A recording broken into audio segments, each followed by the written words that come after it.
I'm gonna start off by saying thank you, Kumbi. Thank you for being here. Thank you for taking time out of your schedule to sit down and chat with me. It's been a long time coming. I think definitely like 2 months. 2 months. Absolutely. Trying to get Kumbi onto the show. But I'm grateful. Truly, it's a pleasure and honor to have a content creator of your caliber on the show. Thank you for having me. I feel honored. It's pretty cool. I was watching. I'm gonna confess. I was watching Godfrey's show, and you were on it like last week. Yeah. And I was jealous. I was like, this is not fair. Pakarigua. I've been trying to get. I'm like, this is rigged, bro. What the heck? No, there's enough meat for everybody. Don't worry. There's plenty of Kumbi to go around. Yeah, honestly, exactly. But how are you? Just right off the bat, just let us know how you're doing, how you're feeling about the year, about everything that's going on in your life. Yeah. I'm good about the year. I think, 2021, we're not going to talk about this year ever again when it's done, honestly. People thought 2020 was horrible. For me, 2021 has been the worst. But no, right now, I'm really grateful to be where I'm at. I'm really grateful to be alive and breathing, to be provided for. There's a lot to be grateful for. So I'm okay. I'm happy. Today's a better day, and I'm grateful for that as well. How are you? No, I'm fine. I'm good. Given the circumstances we find ourselves in this year, in the last 2 years, actually. I'm doing good, and I think I can attest that to God, bro. Like, honestly, truthfully, I wouldn't be where I am. I wouldn't have survived a lot that I've survived if it wasn't for God. And I'm super pumped. I'm just gonna say I'm super pumped because it's my final university semester. So it's the last 2 months being in university. I'm super excited about that. Super stoked. I'm happy for wrap you. it up, bro. I'm happy for you. Yeah, it's an amazing feeling. And I find so much peace in recording and meeting people and chatting to people like this. So I'm actually about to jump into a new my final exam period, project period. So recording things like this is really like a refresher from work, from schoolwork, and I'm good. I'm in a good space. I'm really enjoying it. But you mentioned something about like how 2021 has been hectic, and you're like, last year we thought 2020 was bad, but 2021 for a lot of people has been like worse, and you never really know what to expect moving forward, right? So it's like you kind of go through one thing and you're like, this is the worst, it can't get worse than this, and then it does, and then it you're does, almost grateful for what you thought was, and then you're almost grateful for 2020, and you're like, flip, that wasn't so bad after all. Exactly. So it gives you a little bit of perspective. Yeah, it gives you perspective. You're like, sheesh. So true. I think I've sort of tried to learn to be in the moment, no matter how difficult the situation is. I'm like, I'm experiencing this. Let me figure out what I can learn, bro. Like, what is it that I can learn now that I can use to equip myself in the future? So for you personally, in a personal level, creatively speaking or otherwise, what have you learned through this really tough period that you feel like is going to equip you for the better in the future? Wisdom. Yes. Yes. Yeah, no, I totally agree with what you're saying. I totally agree. So what do you feel like you are better off for, given like the really tough things that you've gone through? I know for myself, I'm better off. This entire podcast wouldn't have been possible if it wasn't for the actual COVID, the actual lockdown. Because I gave myself a lot of excuses. I'm like, I'm too busy with school, and then school wasn't a thing. I was learning from home, and I had all this time, and I had no excuses anymore. So I'm like, in as much as it's been a tough situation, and I'm not dumbing down all the hectic things that have gone on in the world, but for me, I've definitely found some positive things through it, and that's the birth of this podcast. So for you, what are some of the things that you feel like, if it wasn't for all of this, these things wouldn't have happened? Honestly, it's just my journey of, to living with intention. That started during the lockdown period, because obviously you've got so much time to yourself, so much time to think and to just reflect on who you are and who you want to become. So I started this journey just sharing little things I did for my self-care, and people were like onto it, and they were really interested, and they really also joined in the bandwagon. And for me, it's obviously an ongoing process, but it's been a lot of self-awareness, learning of self, accepting of self. Because before, like you said, we're so busy doing so many other things, you actually don't really take time to just get to know who you are. And lockdown forced us to do that. It forced us to just see within and to work within ourselves before, we pour out. And so I understood that concept of learning myself, of accepting myself, and just living with intention, being intentional about everything, about my life, about my friendships, my relationships, about my work, everything that I did. It became just all part of that journey, so that I'm really grateful for. I am really, really grateful for that. And when did this creative thing start? I know we've spoken off camera and you've told me that you've dabbled a bit into photography, and you need to see more of that, please. We are begging you. But when did this creative thing start? Like, tell us about how you grew up, and was there anything in your life or in your surroundings that influenced you to then be where you are today? Yeah, no, definitely. Growing up as a little kid, and this is something I only discovered last year, that when I was younger, I was always working with my hands. So, you'd find me like on a Saturday afternoon, I'd be sitting by the TV knitting. Or, I was just always making something, drawing something, sticking stuff together, all those craft things we did at school. I think that was my favorite subject, to be honest. Absolutely enjoyed it. And then going into high school, I enjoyed art. So I did art at A level. And then I wanted to go study graphic design and photography, but I didn't get the opportunity to do that. So I then ended up teaching myself photography. So I just, self-taught, watching videos on YouTube.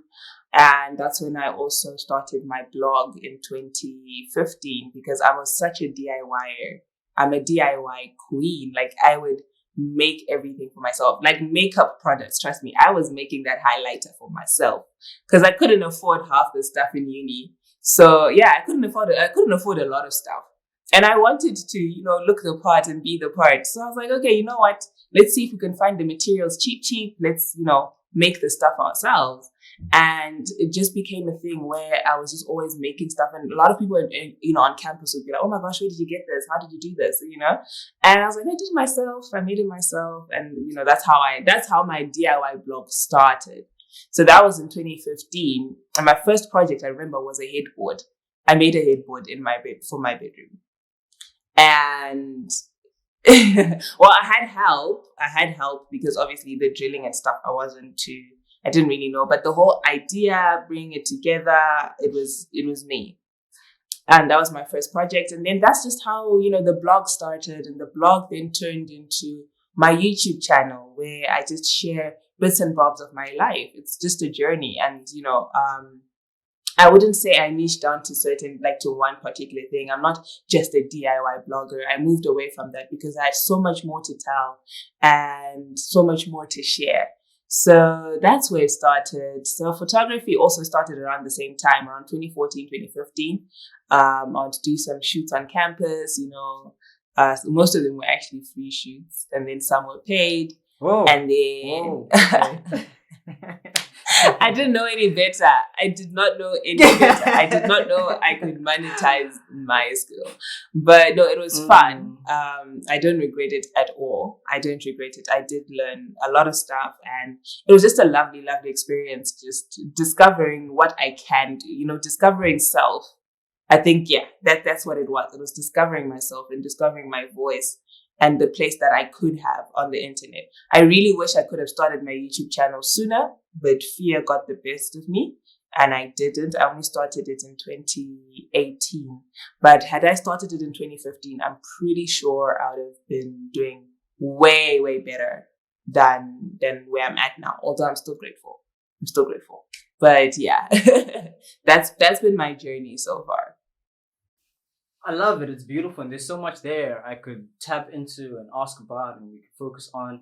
But I mean, just to reiterate this part about being grateful, I always feel the same about myself as well. It's like flip, I should have started this thing earlier, man. Like, but I was scared, and it's a real fear, bro. I mean, you see all these people in the space doing so many things, and then for me personally, it was, dang, I don't have the gear that he has. I don't have the resources that she has, you know. But you kind of just start with what you have, and you grow from that. And I wish I had people in my life to tell me to kind of push this thing. But I was so scared. I didn't even tell a lot of people that I wanted to be a content creator, you know. But again, glory to God for pulling me out and navigating my heart and my mind into taking a first step and building this thing. And hopefully I can continue to do that. But you mentioned something very critical, and I think I loved about it. It's monetizing yourself and doing a lot of free shoots at the beginning of your career, right?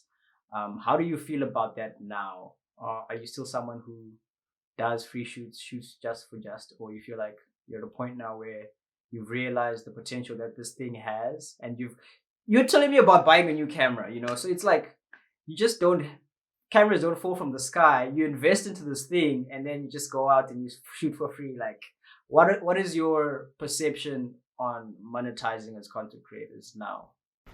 I think it's important. I wouldn't say I'm particularly good at it because I still do free shoots. Kumbi. But yeah,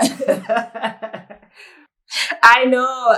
I need to monetize everything. I know. But sometimes I'm just like, would anyone really pay for this? Would they actually really want that, you know? But yeah, no, it's really important to monetize and to know our worth as creators. Because being in Zimbabwe, especially, a lot of my audience is from Zim. I'm not really tapped into the SA audience particularly. But Zimbabweans don't really understand the whole concept of content creation. For them, they just see it as making videos. And they don't see the work that goes behind the scenes, the artistry, the craft that goes into it. I'm not just sitting here and talking to you. I need to talk to you and make sense. That is my thinking that is going into this.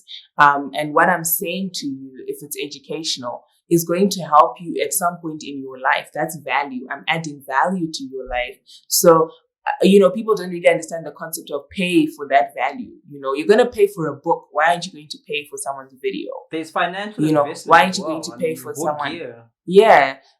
Exactly. I bought gear. Why aren't you going to pay for a space in my video? Because I am reaching a certain number of people, right? But you're going to pay for a billboard, or you're going to pay for a newspaper ad. As much as, yes, newspapers were bought by, hundreds and thousands of people back in the day, obviously.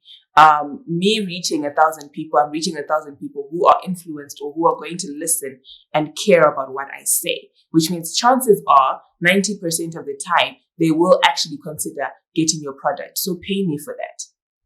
Because, I am worthy, of that, because I'm actually putting it into their face. Whereas if you put it in the newspaper, someone might actually just flip. So maybe you're only going to get 5% of people actually saying, okay, I'm going to go for that product. Just an example. But, we're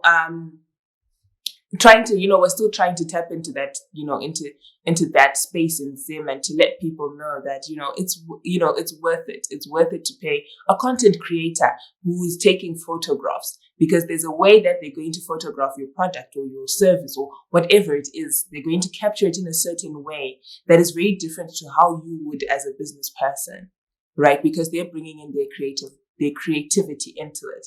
So yeah, no, it's important for us to monetize. I'm still learning. I'm grateful to have friends who are always pushing me, always pushing me to say, dude, make them pay. Okay. Don't charge. You're charging too little. You need to increase that. I'm so grateful to have people who also push me, because sometimes I'm just like, would they really pay for it? Would they even afford it? Always come up with an excuse to just do it for free. Yeah. I mean, it's a normal feeling. I can definitely relate to it. I felt like that for the longest time, taking photos. I've done too many countless free shoots. But like you're saying, I've had friends, I've had people close to me give me slack for it, for the better, man, and it makes sense, right? Because I'm paying for transport, my time is being used that I could have been used on something else, doing something else, but I'm shooting, and then I'm editing, and then I'm delivering, and it's a lot. Your creativity, your eye, just the way that you look at it. Put into. There's a lot that's put into it, and I think it's not an easy thing, especially if you enjoy what you do. So I know for myself, I don't know what it is like for you, but for myself, I get so much fulfillment from being in a space and shooting, and then money is almost like a bonus. So after I leave the scene without being paid, I'm so fulfilled. It's only then when someone says, but Owen, you could have, gotten a little bit of money, and then you could have improved your skill. You could have paid for a course. You could have bought better gear. And then I'm like, Flip, you're right. There's more to this. But I'm genuinely fulfilled being in the space creating. And I think that's my biggest problem, it's a good problem as well, right? Because when you have monetized and work isn't coming and you're still shooting, it's like, it's not a bad space to be in, because it's easy then to find yourself in a space where you've monetized and you're now shooting just for the guaps, and then you're not really getting a lot of paid work. It's demoralizing. So I think it's nice to be in a headspace where you go into this thing because you're genuinely passionate about it, and whatever you get paid for it is almost like a bonus, and you always are almost consistent and passionate about what you do. But I also wanted to tap onto like a really interesting topic, and that's like consistency. For me personally, I didn't see it as a thing when I started. I was making videos all over the show, right? Like once every 3 weeks, once every month, once every 2 weeks, sometimes 4 weeks in a row, I was dropping content. But when there was a period in time for about 3 months, I was super consistent. Every Monday, every Monday, I was dropping a video. And there was a lot of people commenting about how consistent I was being. And I was like, Flip, that's a thing that people actually notice. And that shook me. That shook me really hard. I was like, dang, this retains people. This keeps people looped into what you're doing. And how have you dealt with consistency? Like, has it? I've been terrible. I've been terrible. That's why I laughed when you brought it up. Don't be like me. Do not be like me. It's been hard. It's been so hard. I was consistent when I first started. Okay, so with the blog, if I remember correctly, I was quite consistent with the blog posts and everything. And then I went into YouTube. Then I stopped blogging at some point for like a year. And then I started my YouTube channel. And then, long time. Please don't judge me. Please don't judge me. I'm not judging. It gets worse. It gets worse. It gets worse. I started my channel. I was quite consistent when I was back home. And then I moved back to SA. When I moved here, it all just went, because now my mental well-being was a mess and I was trying to find my feet, and there's just a lot going on. I just was not my best self.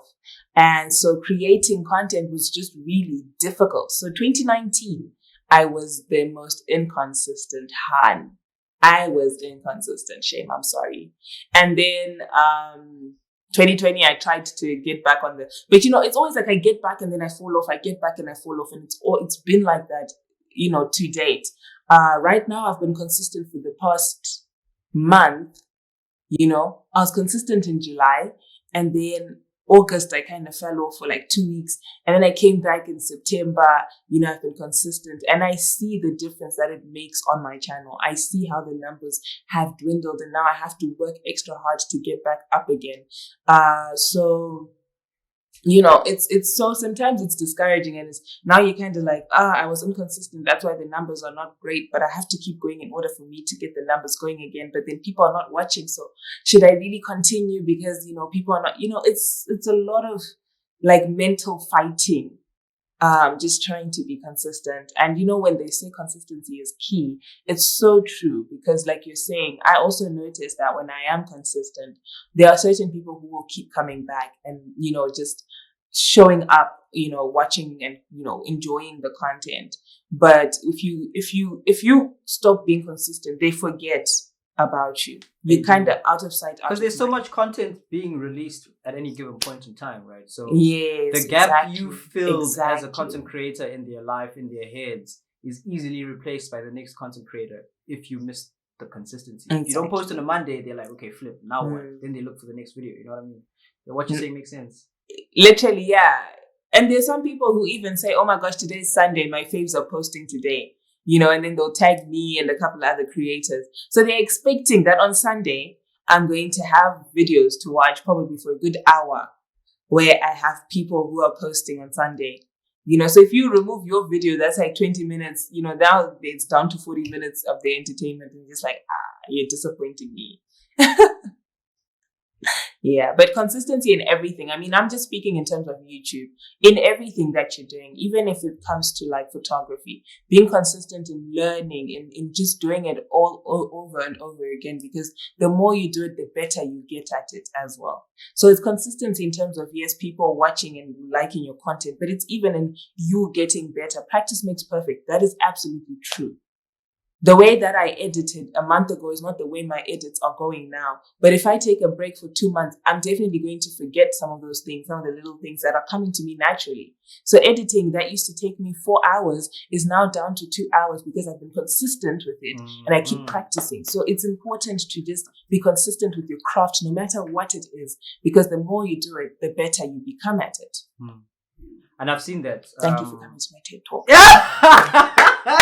Let's go, Kumbi. We love it. We love it. And you spitting hard facts. No cap. I've seen it, bro.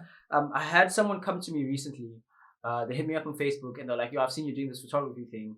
I want you to teach me how to be a photographer. And then I started chatting to them. And in that conversation, I realized, no. This is not how it's done. The best way for you to learn anything, really, truly, is to go out there and do it. And that's how I learned. Because now I remembered when I was learning how to take photos, YouTube was my best friend, right? I watched all these videos, all these content creators, ISO, shutter speed, and all these things, aperture, and I thought I knew it. I thought I had it nailed, bruh. I was like, if I'm outside, 100 ISO, ABCD, shadows, reflector, and then I got my first gig, and Kumbi, I'm telling you, all the photos were dark. Everything was black. And then I was like, but I've learned all these things. I put the settings they told me to put.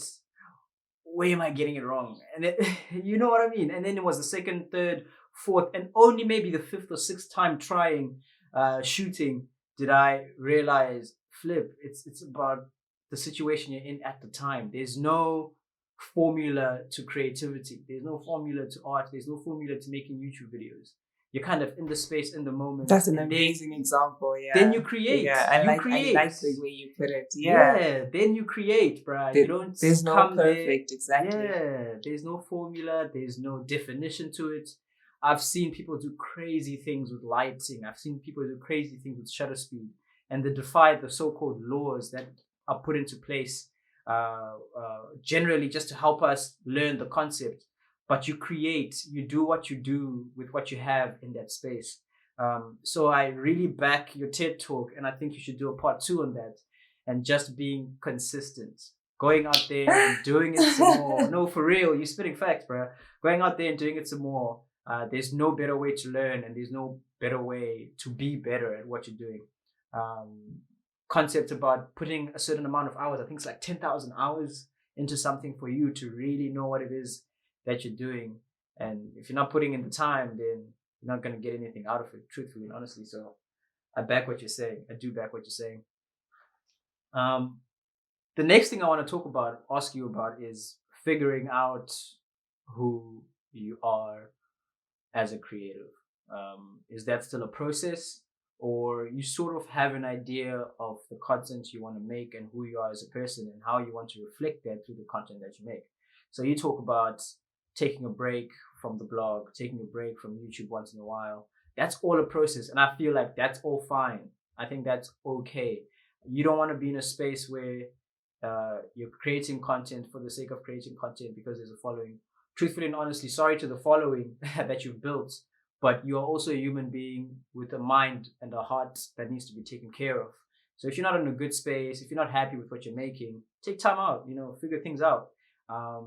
And then come back when you're truly and well and when you're truly fine, so that you can present work and you can present a version of yourself that's in the best form, so that people can enjoy the best content. So how has the journey been for you trying to figure out who you are as a person and how that ties into the kind of content that you create? It's definitely a process. We're ever changing as human beings, which means I, as an individual, I'm always going to change.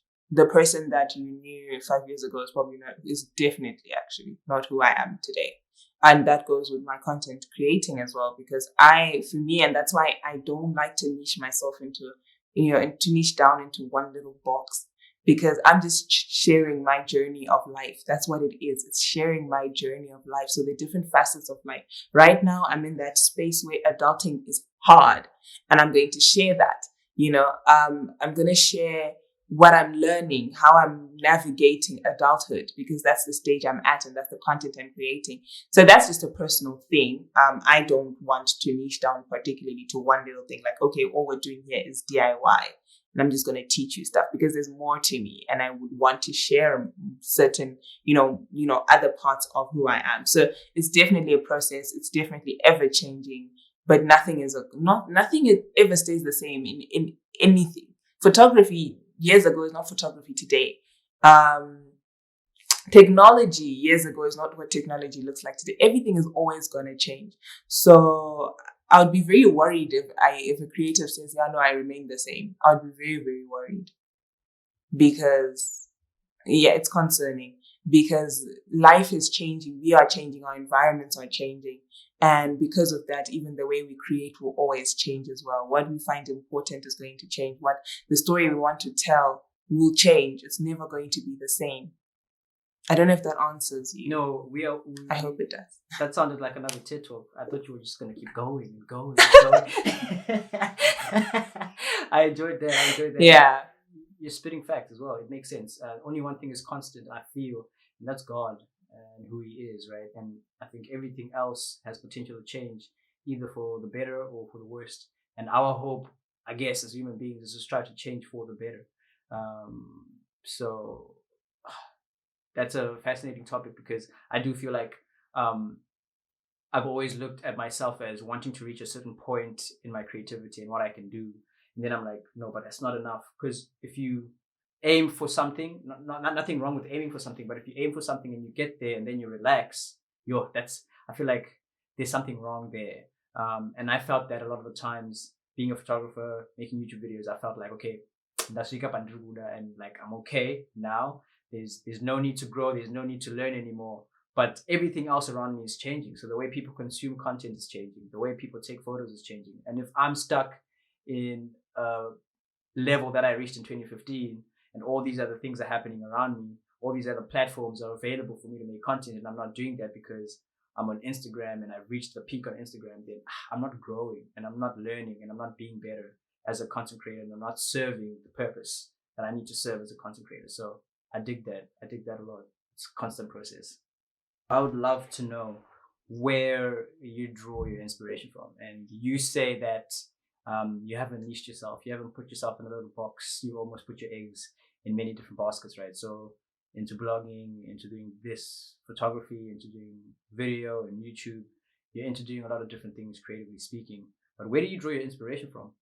Is it one source for everything, or you kind of look at a lot of different people, a lot of different places for inspiration for everything you're sort of into?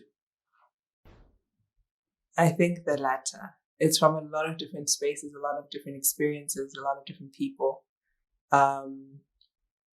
and just different things going on, to be honest. If I feel like I need this and someone could need it too, that's already, something happening for someone. So, I mean, for content, as I share my content on the different platforms. So I wouldn't say I have like a certain place where I draw inspiration from. It's really just life and everything around it, if that makes sense.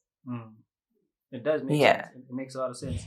And on that topic of feeling like someone's going through something, or you're seeing something going on and you can share about it, I do feel like the more you grow as a content creator and gain a following, they probably start requesting or expecting certain stuff to come from you. So the question there is, how do you deal with situations where people are requesting you to change because they want to see a certain type of Kumbi, but that's not who you are?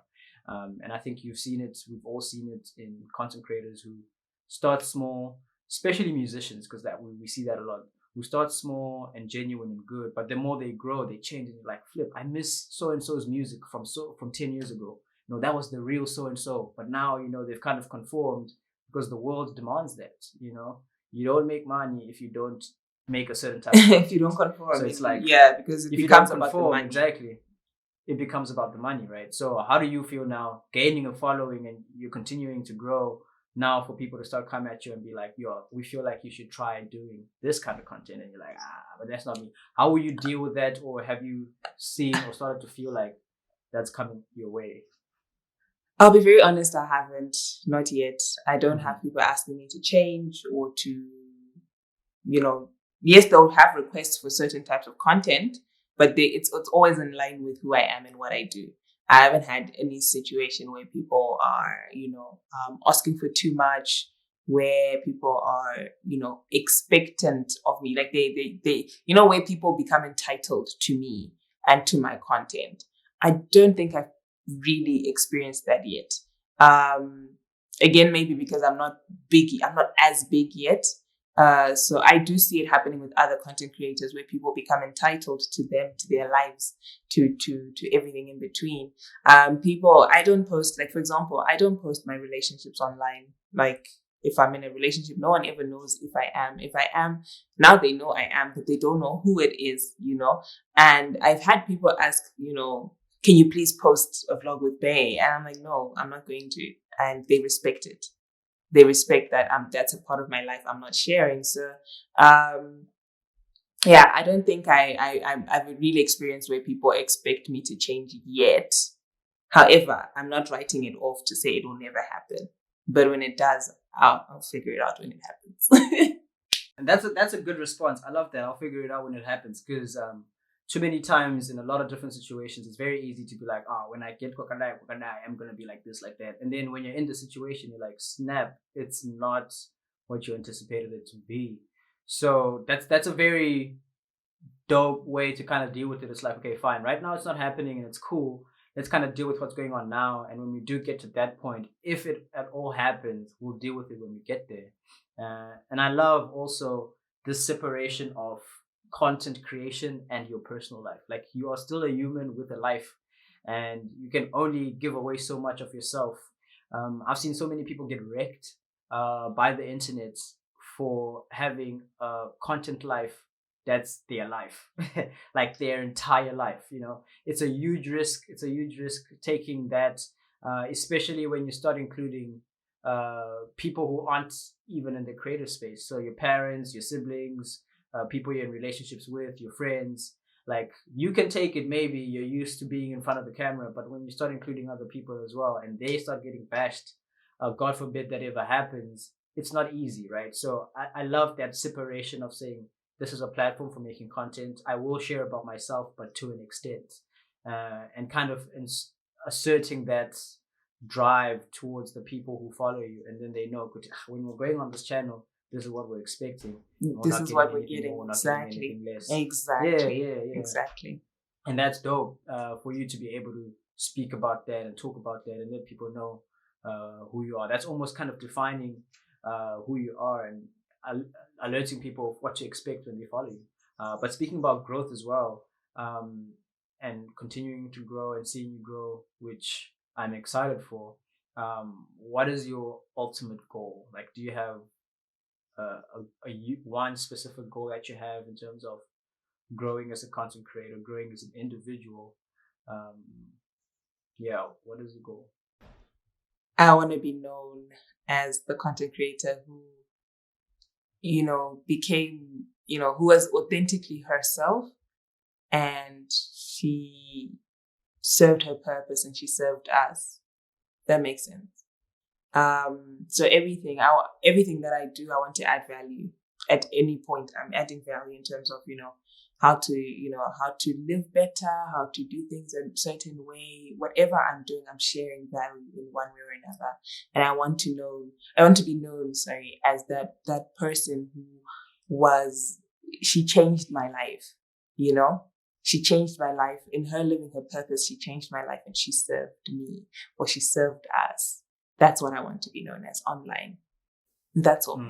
And how have you felt now with some of the responses that you do get with the content that you do create? How does it make you feel to see that? Yeah, they're amazing responses. I absolutely love people who come into my DMs and they just, tell me how, when you shared this video, you really helped me, or when you shared this really helped me. I now do this, it's amazing. And I'm always like, I can't even describe the feeling. It's beautiful. It's a different feeling. It's a beautiful put feeling. Money on. Yes.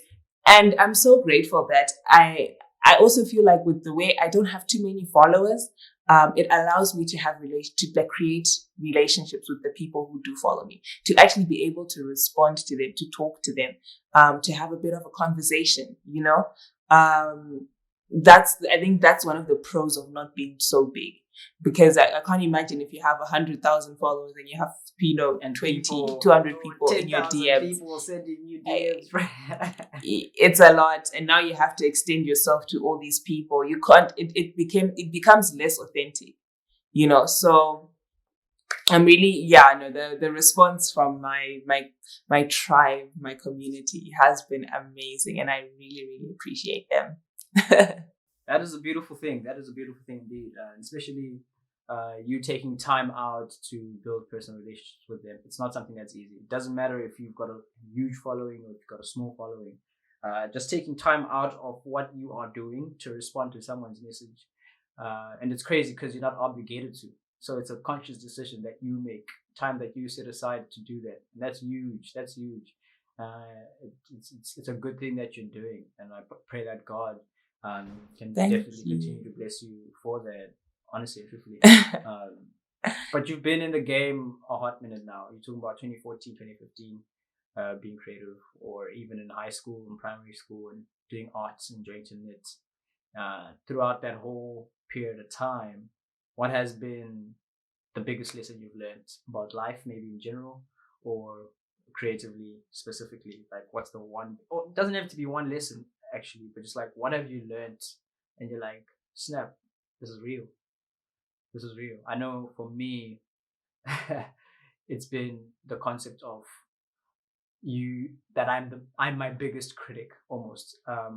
I'll kind of make content and I'll release it or not release it, but I'll always look at it like it's not good enough. And once I do share it, whether publicly or privately, people are always like, "This is really good stuff, bro. Like, you need to start to give yourself a pat on the back," which I've had to start to do, because I'm always so hard on myself. I'm trying to reach this level. I'm trying to get to this space where I'm like 110%, right? But I don't notice the growth. Like you were saying, the way I edited 4 months ago is not the way I edit now. And I need to give myself credit for the work I've put in. And I don't do that enough.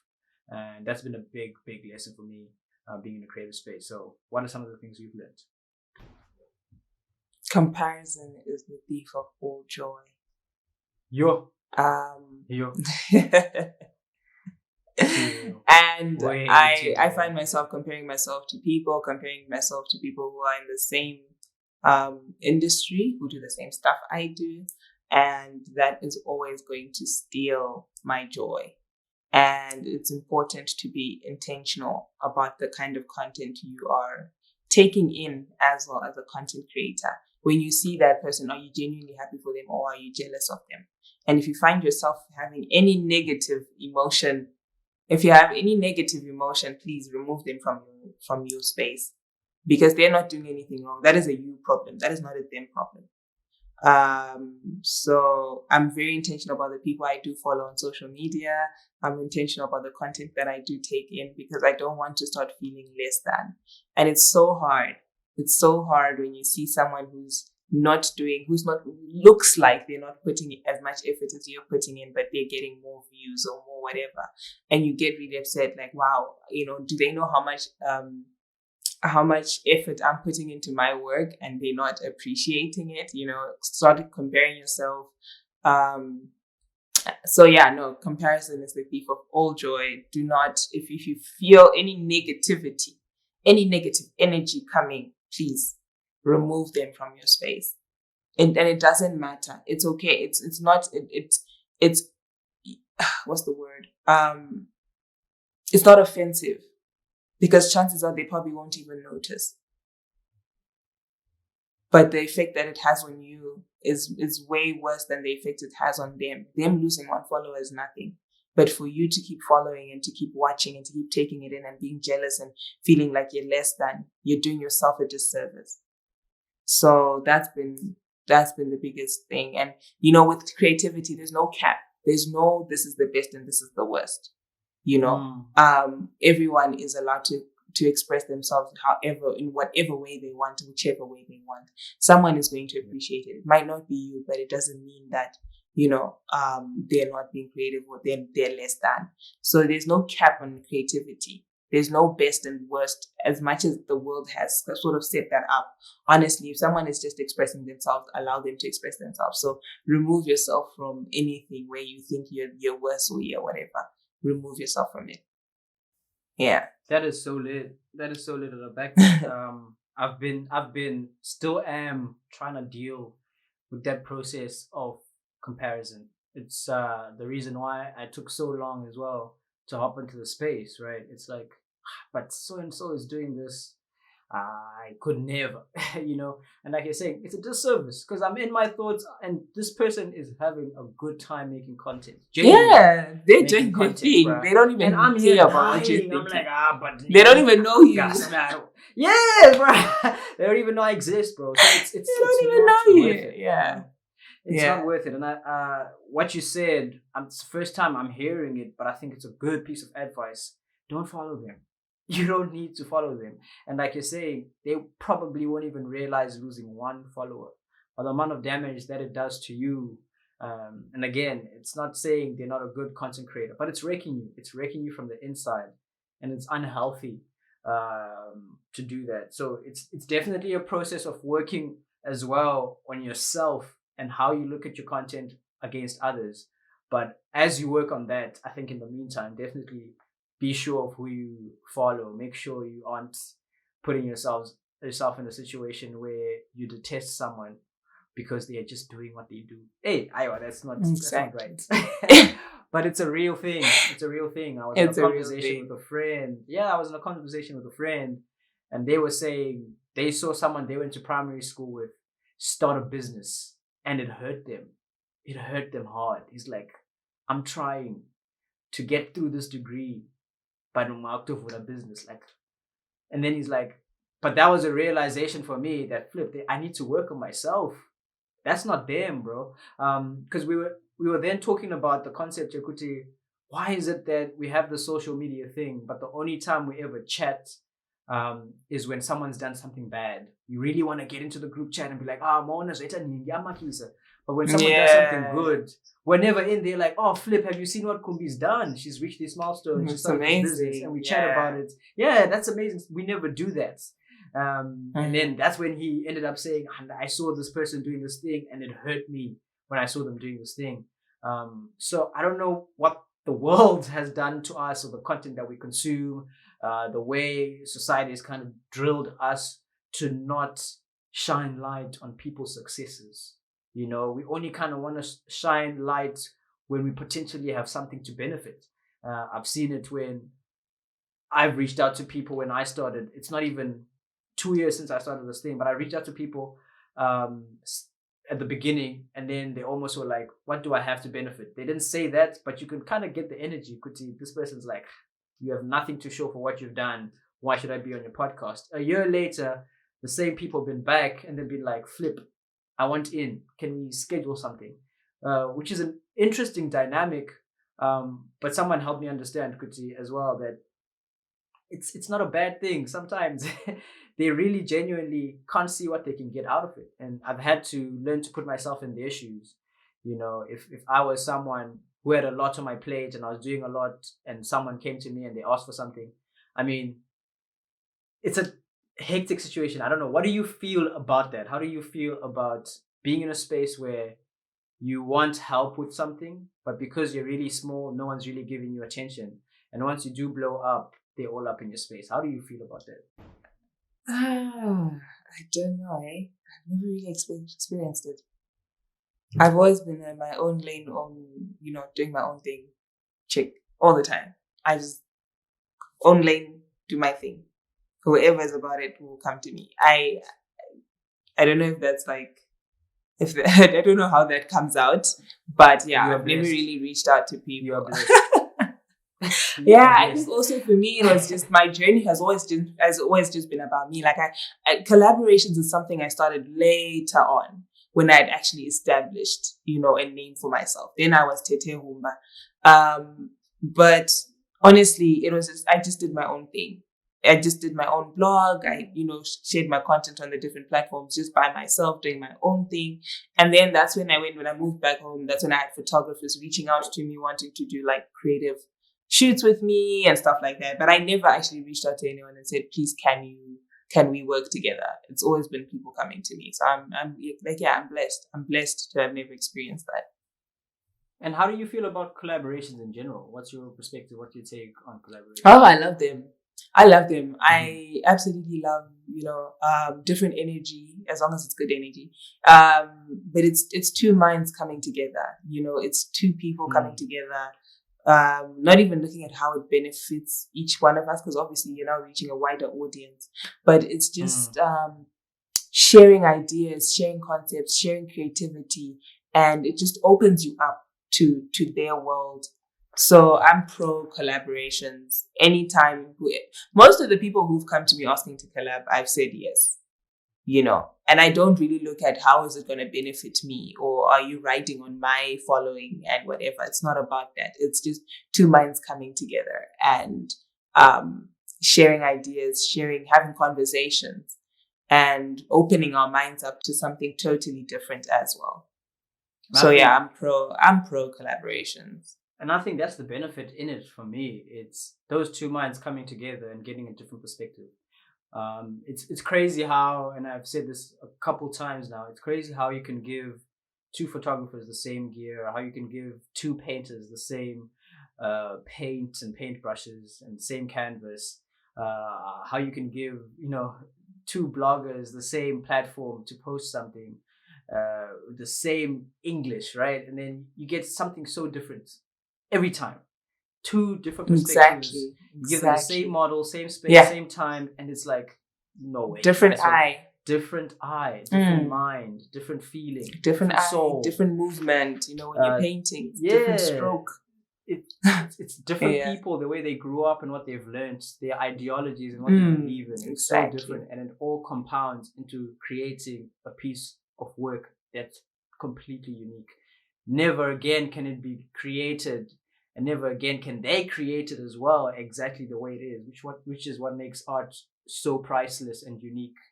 You can't snap the same photo twice. You can't. The angle's always going to be different, and what you put into it is going to be so different. So I value collaborations for that reason. So that I'm learning and I'm getting a different perspective on something that I thought I had mastered. I thought I knew. And once you sit down and chat to someone 10 minutes, 15 minutes tops, you're like, I don't know much. You're like, wait, what? Yeah, there's so much more to this thing. Never thought of it like that. Yeah. Exactly. Yeah. Exactly. So I value that for collaborations, and I think it's something that I'll continually do as I progress with my creative journey. But what's your favorite part about being in this space? When you wake up and you're driven and you want to go out, you want to make content, you want to make art, video, photo, whatever it is. The process. It's the process. What do you mean the process? Yes. I enjoy it. I enjoy the process of creating, of making things, of recording and editing, I just enjoy that process. For me, it's more about the process than it is about actually then putting it out. So you find that I have like projects that probably people might not ever see that I just do at home by myself. And you enjoy that because I enjoy the process. Yeah, the process of creating and seeing the satisfaction that I did that. I made this. I created this, and look at it on the TV, especially like when I do my vlogs, my YouTube videos, and then I always watch it on my TV before it goes public, and just watching it, and I'm like, Wow. It feels Go, different. girl. It feels different being able to complete something, to have a vision in your head, and then you see it come to life. That's like and it comes crazy. Yes. It's crazy. The feeling is. It's a beautiful, explain beautiful feeling. I'm just like, wow, I created this. I did this piece of art. Yes, you go, girl. And then I just give myself a pat on my back, feel myself a little bit, and then, come back to earth. Big, well done. And I love that. And like I was saying earlier, it's one thing that I've had to learn to do, to give myself a pat on the back, because I'm always like, this is not good enough, I think give yourself props. A content creator's biggest achievement is completing something. Like, so many people have started pieces, have started artworks, have started books, have written songs that have never been completed. So tasking yourself to do something and then completing it, and it's final, whether you release it to the world or not, you've done a good thing.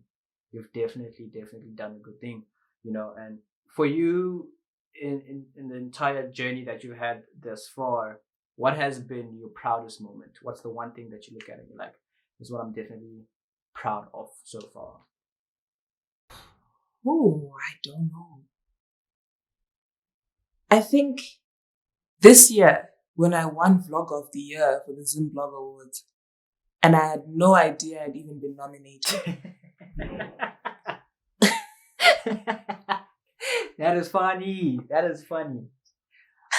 What was that like? What was the process? Who nominated you? Zim Blog, they, you get nominated. They say, tell people that you're nominated, get your peoples to, vote for you.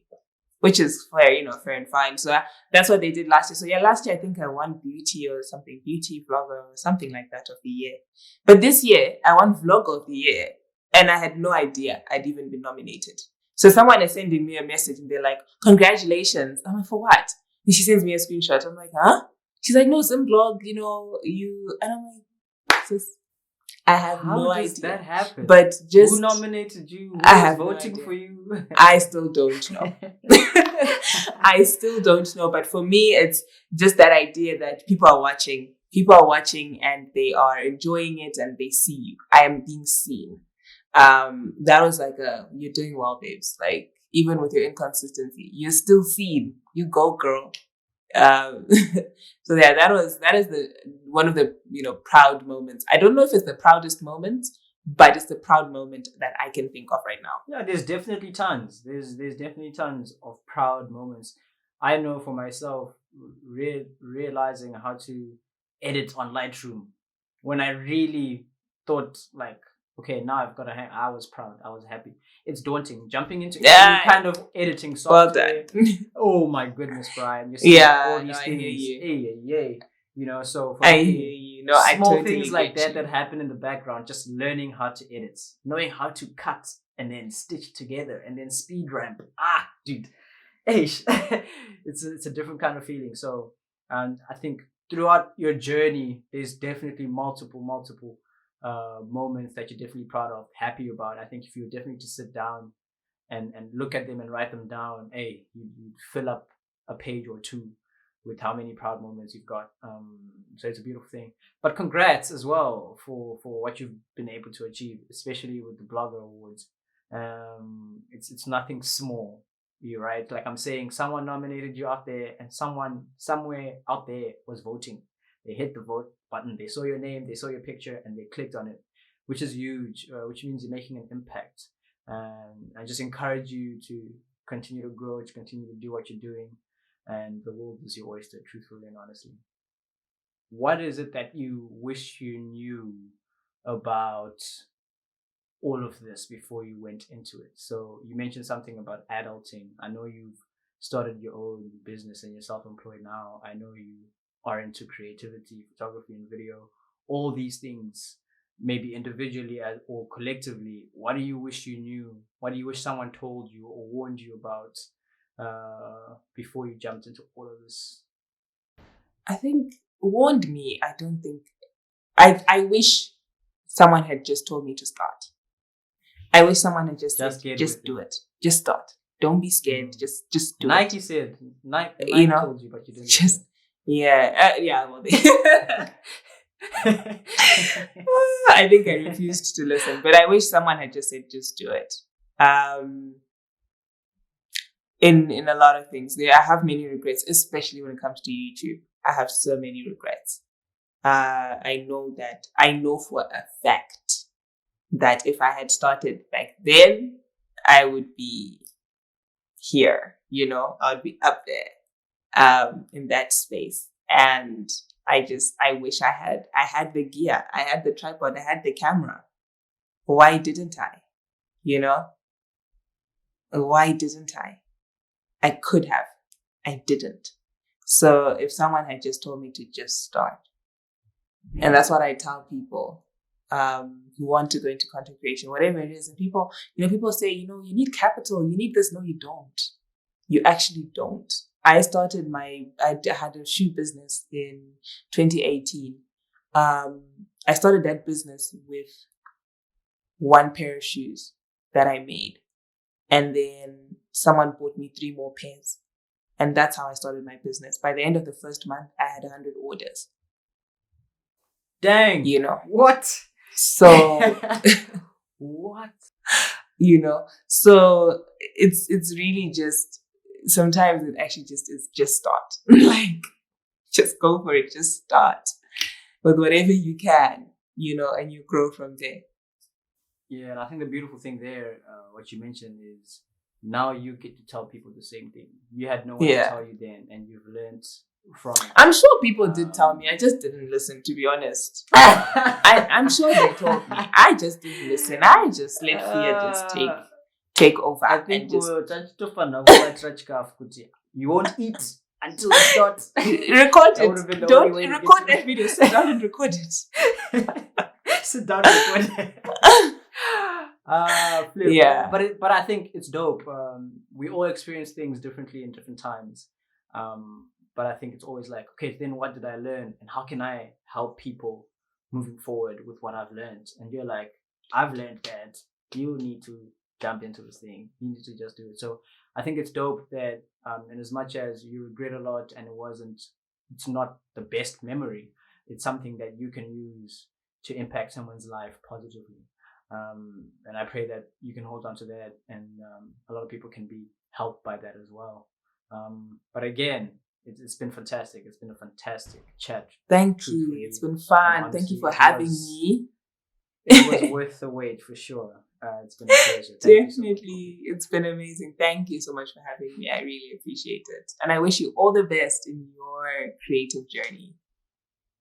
Thank you so much. And I hope to have a photo shoot with you. Please. Yes. Kid December. This coming holiday when I'm back in Zoom. We need to make it happen. Link up. We need to make videos, photo shoots, all that good jazz. Definitely. Sure. Let's do it. I'm looking forward to it. Alrighty. Thank you. Cheers. Thank you. Bye.